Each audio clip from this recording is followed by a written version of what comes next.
I'm standing in an area that was once central to one of the greatest real estate swindles of all time. Yes, right here many years ago, the natives of this region, who were known as the Delaware people, made the fatal mistake of trusting the newcomers to North America. William Penn engineered the walking purchase, a land deal in 1737 between the Penn family and the Lenape people that resulted in the Lenape losing 1.2 million acres of land in the Lehigh Valley and other areas of Pennsylvania. The Penn family used a variety of deceptive tactics to swindle the Lenape out of the land, including trick maps, trained walkers, and altering the boundary to further favor the Penns. I'd like to say that all of this deception by Penn was inconsequential, but the walking purchase set the stage for decades of violence between the Lenape and colonial settlers. The Lenape eventually joined the French in the French and Indian War to retaliate against the Penn family. By 1730, William Penn had died, and the entire population of immigrants was under 10,000. Eventually, European settlers began to inhabit the Lehigh Valley region. Having already lost a large area of land to European settlers, the Lenape Indians were reluctant to lose more land. William Penn's sons and other settlers were persistent and cheated the Lenape in the Philadelphia Treaty, better known as the Walking Purchase of 1737. Penn's sons presented a copy of a document that had signatures of 3 dead Indian chiefs. The document promised the sale of a parcel of land up to the Blue Mountains, or as far as a man could walk in 1.5 days. At the end of the walk, a line would be drawn eastward to the Delaware and down the river to the starting point in present-day Wrightstown, Pennsylvania. Thomas Penn persuaded the Lenape to sign a document which acknowledged the walking purchase, but did not force the Lenape off the land they presently inhabited.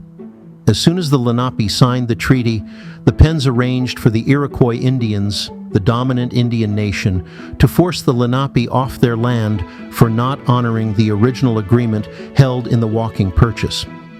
Solomon Jennings was one of the 3 men chosen to participate in the 1736 walking purchase. The settlers negotiated a land deal with the Indians on August 5, 1737. The deal called for walkers to leave Wrightstown, Bucks County, and go northwest for a day and a half. Then they were to go east to the Delaware River. The walkers were to receive 5 pounds and 500 acres of land for their service. Thomas Penn's representative chose 3 of the fastest men in the province and told them to run, not walk, as the deal said. The 3 men chosen were Edward Marshall, James Yates, and Jennings. They started at sunrise on September 19, 1737, at the Wrightstown Meeting House, and ended at 2 p.m. the next day on the north side of Pocono Mountain. The walk covered a distance of 68 miles. Edward Marshall was the only one to finish the race. Solomon Jennings stopped when he reached the Lehigh River. Yates collapsed and died 3 days later. The Indians were upset with the way Penn deceived them.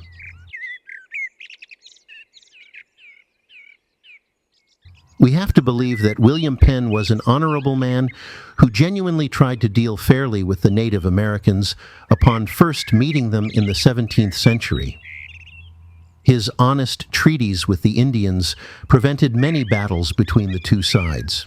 Unfortunately, after Penn's death, his practices were not maintained. In reaction to this and other frauds, the Delaware joined the French in the Ohio country and returned to ravage the Pennsylvania frontier during the last French and Indian War. In 1758, the northern half of the purchase was relinquished to the Iroquois Confederacy. The Delaware received 400 pounds in compensation for it 4 years later. In the 1760s, Lord Jeffery Amhurst deliberately infected the Indian tribes with smallpox. We will do well to try to inoculate the Indians by means of infected blankets, as well as to try every other method that can serve to extirpate this execrable race. I should be very glad your scheme for hunting them down by dogs could take effect, But England is at too great a distance to think of that at present.